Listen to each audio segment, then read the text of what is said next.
ಸಂದರ್ಭದಲ್ಲಿ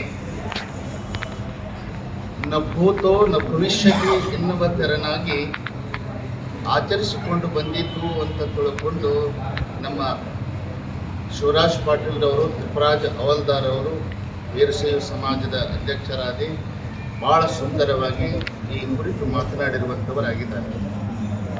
ಕಳೆದ 2016ನೇ ಇಸ್ವಿಯಲ್ಲಿ ನಮಗೆ ಜಗದ್ಗುರು ರೇಣುಕಾಚಾರ್ಯ ವೃತ್ತವನ್ನು ಮಾಡಬೇಕು ಅಂತ ತಿಳ್ಕೊಂಡು ವಾರ್ಡ್ನ 35 ವಾರ್ಡ್ಗಳಲ್ಲಿ ಹುಡುಕಾಡಿದರೂ ಕೂಡ ಒಂದರಲ್ಲಿ ಕೂಡ ಸಿಗಲಿಲ್ಲ.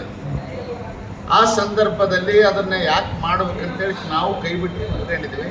ಯಾರಾದರೂ ಒಬ್ಬರು ಅನುಮೋದನೆಯನ್ನು ಮಾಡಬೇಕಾದ್ರೆ, ಅನುಮೋದನೆ ಮಾಡಲಿದ್ರೆ ಮುಂದಕ್ಕೆ ಹೋಗಲಿಕ್ಕೆ ಸಾಧ್ಯತೆ ಇದೆ ಎನ್ನುವಂಥದ್ದನ್ನು ಮನಗಂಡು ರಾಯಚೂರಿನ ಸಿದ್ಧಲಿಂಗೇಶ್ವರ ಪೂಜಾ ಸ್ಟೋರಿನ ಮಾಲೀಕರಾಗಿರ್ತಕ್ಕಂಥ ಶ್ರೀ ಬಸವರಾಜ ಸ್ವಾಮಿ ಮನ್ಸರಾಪುರ ಅವರು, ನೀವು ಮನಸ್ಸು ಮಾಡಿದರೆ ಆಗುತ್ತೆ, ಇಲ್ಲದ್ರೆ ಆಗೋದಿಲ್ಲ ಅಂತ ತಿಳ್ಕೊಂಡು ಖಡಾಖಂಡಿತವಾಗಿ ಬಂದು ಹೇಳಿ ಸಾಷ್ಟಾಂಗ ನಮಸ್ಕಾರ ಮಾಡಿ ಹೋಗ್ಬಿಟ್ಟ. ನಂತರ ನಮ್ಮ ಕೊಳ್ಳಿಗೆ ಕೊಟ್ಟು ಅದು ತನ್ನ ಭಾರವನ್ನೆಲ್ಲ ನಮ್ಮ ಕೊಳ್ಳಿ ಪಾದಕ್ಕೆ ಹಾಕಿಕೊಟ್ಟ.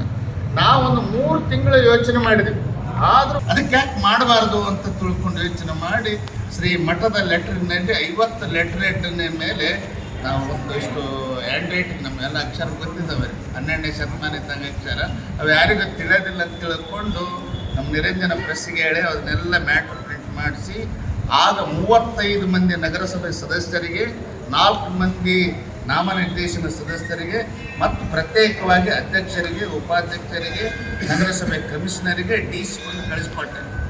ಕಳಿಸಿದ ಮೇಲೆ ಅವಾಗ ಒಂದಿಬ್ಬರು ವಿರೋಧ ಮಾಡಿದಾಗ ನಮ್ಮ ಮಠದ ಪುತ್ರ ಆಗಿರ್ತಕ್ಕಂಥ ಪವನ್ ಮಾರ್ಲಬೇಡಿ ಈರಣ್ಣವ್ರ ಮಗ ಹಿಂಗೆ ಬಂದದಂತ ನೋಡಪ್ಪ, ಸ್ವಲ್ಪ ಅದನ್ನು ಅಪ್ರೂವ್ ಮಾಡಿಸುವಂತ ತಿಳ್ಕೊಳ್ಳಿ. ಅಪ್ಪ ಚಿಂತನೇನಂತ ಆಯ್ತು ಮಾಧವ ಮಿತ್ರ ಹೇಳಿ ಅಪ್ರೂವ್ ಮಾಡಿಸ್ಬಿಟ್ರು ನಗರಸಭೆ. ಅದು ಅಪ್ರೂವ್ ಮಾಡಿರ್ತಕ್ಕಂಥದ್ದನ್ನು ನಮಗೆ ಆರ್ಡರ್ ಕಾಪಿ ತಂದು ಕೊಟ್ಟರು. ಆದರೆ ನಮಗೇನಾಯಿತು ಅಂತಂದರೆ